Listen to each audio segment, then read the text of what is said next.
Welcome to Politics, Economics, and More.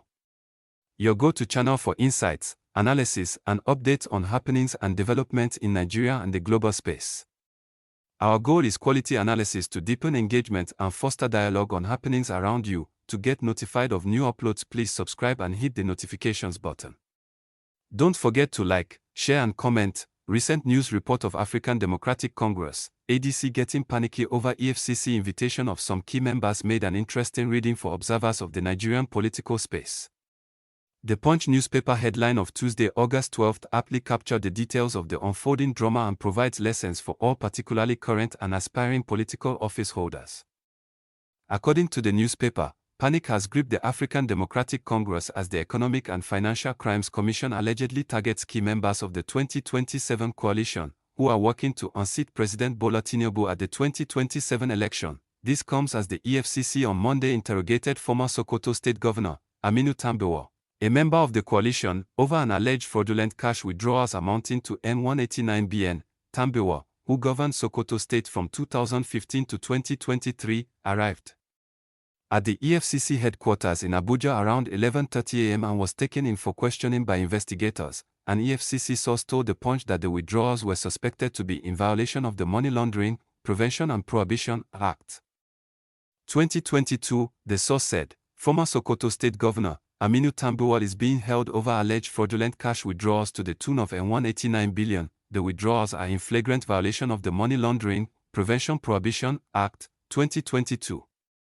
The governor arrived at the EFCC's headquarters around 11:30 a.m. and faced interrogators on the alleged financial crime.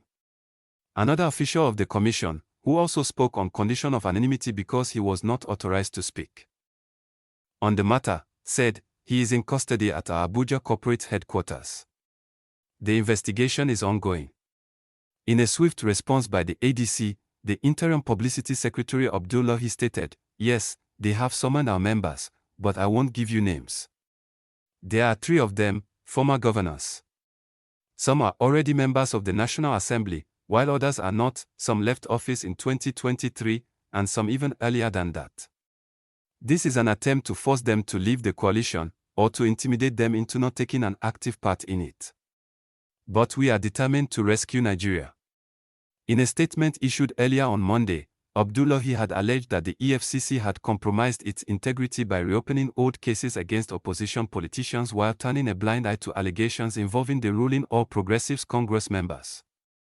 Responding, the EFCC refuted the accusation of being a political tool of the APC, maintaining that opposition members found guilty of wrongdoing would face prosecution in court. The ADC, however, warned that selective probes for the ruling party eroded public trust and weakened the fight against corruption. The ADC statement read, "In recent days, several senior members of the opposition coalition have received EFCC summons that are clearly politically motivated.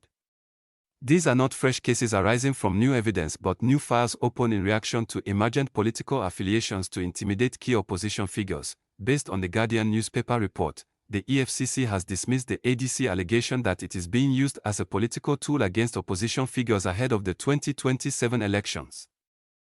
In a statement on X, EFCC Executive Chairman Ola Olukoyede rejected accusations of partisanship, emphasizing the Commission's mandate to investigate corruption irrespective of political affiliation. "If I am not condemned for investigating both former and serving strong ruling party governors and ministers, I should not be condemned for also investigating opposition figures," Olukoyede said. Noting the EFCC's ongoing efforts across the political spectrum, the ADC had accused the EFCC of targeting opposition leaders such as former Sokoto State Governor Aminu Tambuwal, former Imo State Governor Emeka Ihedioha, and former Senate President David Mark, describing the investigations as urgent despite these officials having left office years ago. The party alleged selective justice, claiming that the commission ignored more recent and well-documented cases involving ruling party members. While the anti-graft agency is well within its legal remit to invite and interrogate anybody in respect of corruption allegations, it should conduct such in a manner that will engender trust and confidence of Nigerians. Selective probe and investigations of opposition members will not give credence to the efforts of the EFCC. The important lesson for politicians and members of the society, however, comes from former Governor Peter Obi. In spite of being a former 2-term governor, he has been free of any corruption allegation. Not even once has he been invited by any anti-corruption agency or the Code of Conduct Bureau. If Mr. Peter Obi had any skeleton in his cupboard, he would surely have come under the harassment of the anti-graft agency and probably been in and out of courts in the last 10 years since leaving office. He is to a large extent a shining example for other politicians. Other politicians need to learn on the importance of maintaining a clean record while in public office. This is no doubt one of the reasons. Mr. Peter Obi has a dedicated cult of followers non-obedient. Nigeria as a nation needs more politicians like Mr. Peter Obi that are above board while in public office. Please comment, like and share.